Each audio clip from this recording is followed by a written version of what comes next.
Doc, in terms of competitive spirit, what did you think of your team tonight? Oh, I thought we were extremely competitive. I actually thought the way we played in the first half was great. I thought we came out in the third quarter, and it was, it's similar to whatever someone said that Game 6 in Oklahoma.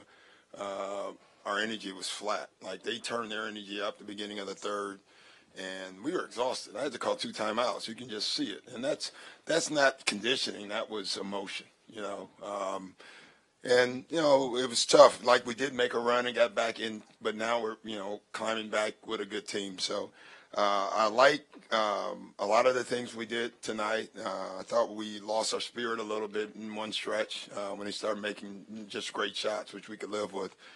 But I just thought it was our endurance early in the third, that stretch. They got back in the game. I thought that hurt us. And then the beginning of the fourth, they did it again. So I liked it overall. In terms of just generating offense without Blake and Chris, is that why? Did you just tell Jamal just keep shooting and go as much as you can? Yeah. I mean, him, JJ, Austin, the problem was you can see that one stretch, Jamal and Austin were exhausted, and they were stuck with the ball a bunch. And, it's tough, but we can generate more. I mean, hell, we scored more tonight than we scored the 2 games in Portland. So, with the cold stretches that we had. So, and honestly, I thought Jamal missed great shots at the one stretch. So he'll make more of those. Doc, Beth Harris, AP. What happened with the 3-point defense in the fourth? Well, when they're banking them, that's number one. That's tough. But we lost guys a couple times. I thought there was 3 times on switches when Lillard or McCullough are wide open. Clearly, we did something wrong defensively, and it was communication. Those should never happen. Never happen. Jay Don, ESPN. Doc, you alluded to emotional fatigue. What led to that?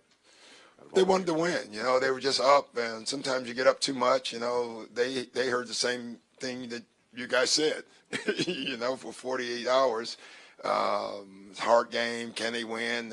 So I liked the emotion, but I just didn't think they didn't sustain it. Like, the pace we played at in the first half was terrific. We just couldn't sustain the pace. Dan Wicke, Orange County Register. How do you figure that out for games? Oh, we'll be better. You're always better the second time anyway, so that's not going to be an issue. Ben Balch, LA Times. Doc, Blake wasn't there. Did he undergo some kind of procedure that kept him from being here? Blake was here. He was? Yeah. Yeah, he was in the back. Okay. Did he have some kind of procedure?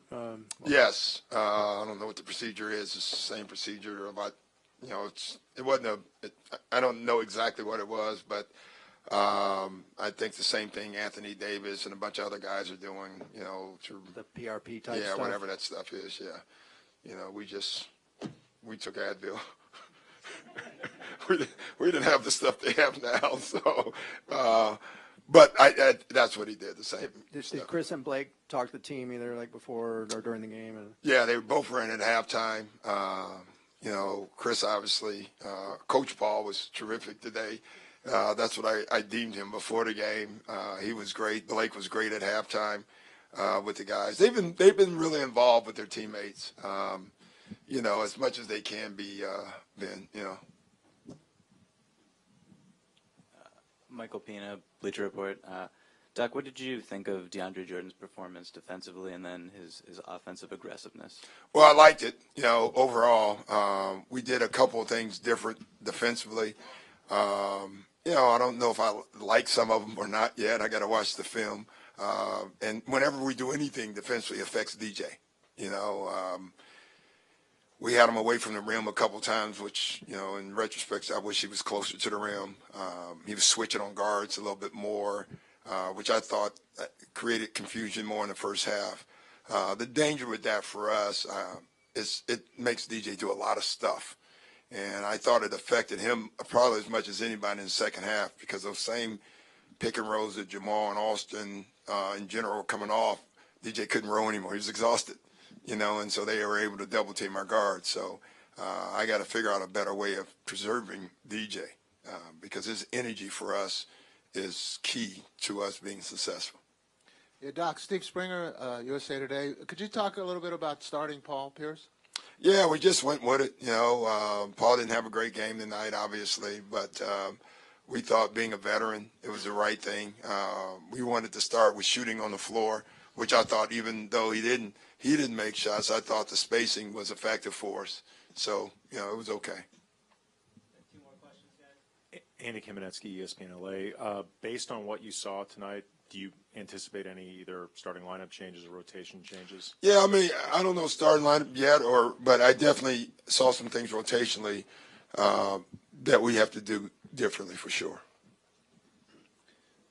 How disappointed has it been for you personally to see Paul kind of work his way through this season and struggle I'm sure this is a moment he wanted probably really badly. Yeah, you want him to play well. I try to take just my personal feelings out of all this. You want him to do well, but you want them all to do well. I don't know if we handled it right this year with the in and out stuff or not. We've never done it with him. So, it's funny. You see him in practice, it's there at times. You just don't know when. So. We don't get to watch practice. What do you see? I see him scoring. I see him playing with better rhythm, But I think this has been hard for him, too. And it's not just on Paul, it's on us to, find a better use for him. In my opinion, he's never been like the 4th, 5th, 6th option, when you got the scores that we had. And I think that's had to have some kind of impact on him, to be honest.